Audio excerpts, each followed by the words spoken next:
this video we're going to look at task 6 from the first sample assessment of credit and debt management in AAT's lifelong learning portal. So task 6 is about the management of accounts receivable balances. So we're given quite a bit of information about who we are in this particular task. So let's remind ourselves what that is. Glad Rags Limited are a manufacturer of clothes and generally sell to high street fashion stores and online businesses. VAT is charged at the standard rate of 20% on all supplies. So notice there's a number included in the text there, so we probably need to use that number somewhere in our answer. Glad Rags Limited offers credit terms of 30 days from the date of the invoice to all its credit customers. Glad Rags Limited does not include a retention of title clause in its contracts, but does have credit insurance for specific customer accounts once they have traded with the business for at least 12 months. The insurance covers 80% of the net debt. So again, there's another number which we may need to use in our answer. So it can be worthwhile just highlighting any numbers that you see in the text as a reminder that you may need to use it somewhere in your answer later on. So we're also told the Senior Credit Controller has reviewed the most recent aged trade receivables analysis and has highlighted 2 customers that will need an action plan regarding their outstanding balances. However, as she is busy with other work, she's asked you to review the 2 customers she has highlighted and prepare notes on the options available to deal with these outstanding balances. So for each customer, we need to explain the options available to deal with the outstanding amounts. So there are 6 marks available for this, but there are 2 different customers to deal with, so that's going to be 3 for each, isn't it? And we also need to recommend an allowance for doubtful debts or writing off the irrecoverable debts where applicable. And again, 4 marks available, that's 2 for each of the customers we need to talk about. So let's have a look at the first customer. So this is Rather Decent Clothing Limited. This customer has several stores in the north of England and owes £10,800, including the VAT. Even though the debt is only just overdue, so it's not really late, but by very much, the financial press has been reporting liquidity concerns with this business of late due to the economic downturn. The most recent reports have now stated the company's directors have requested that the business be put into administration. So that's quite worrying, isn't it? And we're also told that the amount is not credit insured. So that means that if we're going to have an allowance, it needs to be the full amount. Okay, so what should we do in this case? So the first thing we should do is just verify the facts. We can't really make a decision based on hearsay or rumours, so we should verify that they are actually in administration. So if they are actually in administration, then our options are limited. Because remember, administration means that they're going to be protected and the administrator is going to try and rescue the business. So that means that we wouldn't be able to sue them for the amount that they owe us. So we would have to register the debt with the administrator. Remember, there is no credit insurance for this and we don't have a retention of title clause. So we're just going to have to add this to the list of amounts owed by the company and the administrator will try and pay us when they can. So how much should we recognise as an allowance? Well, for the VAT element, remember it told us that this was a VAT registered business.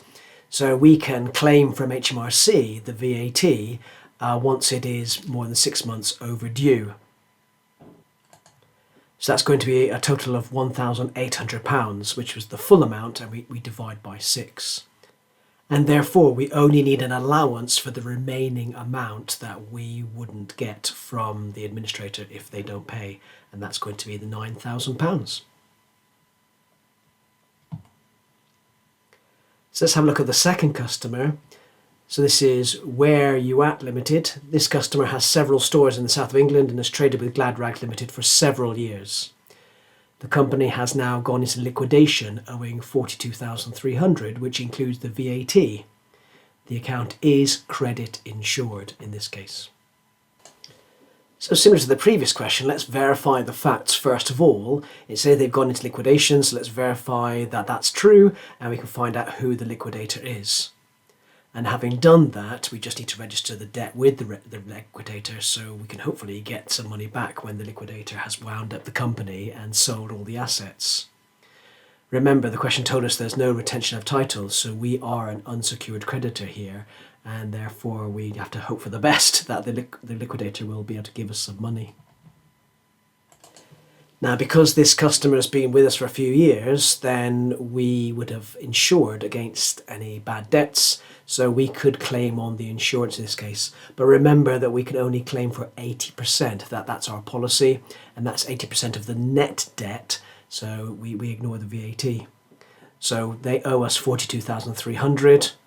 We need to remove the 20% VAT, so we multiply by 100 over 120.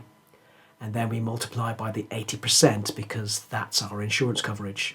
So that means we could claim 28,200 on the insurance. And then what about the second part? So how much allowance should we have for the doubtful debts? So as before, the VAT can be claimed from HMRC once the debt is more than 6 months overdue. So the VAT is going to be the 42,300 that they owe us divided by 6. So that's the 7,500. So we don't need an allowance for that because we can reclaim that from the government. So how much should the allowance be? So of the total amount that they owe us, the 42,300, 7,050 of that is VAT. We can claim 28,200 from the insurance. So we can only really have an allowance for the amount that we're not going to get paid from anybody. So that's going to be the 42,300. Again, take the VAT off that, so multiply by 100 over 120, and then multiply by the 20%, which is the amount that's not covered by the insurance. Let's have a look at part B of the question. Another customer of Glad Rags Limited is RB Fashions.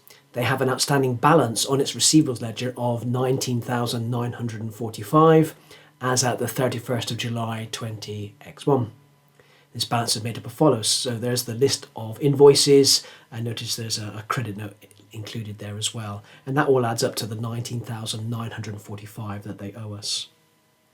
So we need to complete the following statements regarding the age receivable analysis of RB Fashions. So the amount to be shown in the age receivable analysis within 1 to 30 days would be. So if it's 1 to 30 days, then we're looking at anything in the past 30 days of today's date. Remember, today's date is the 31st of July 20x1.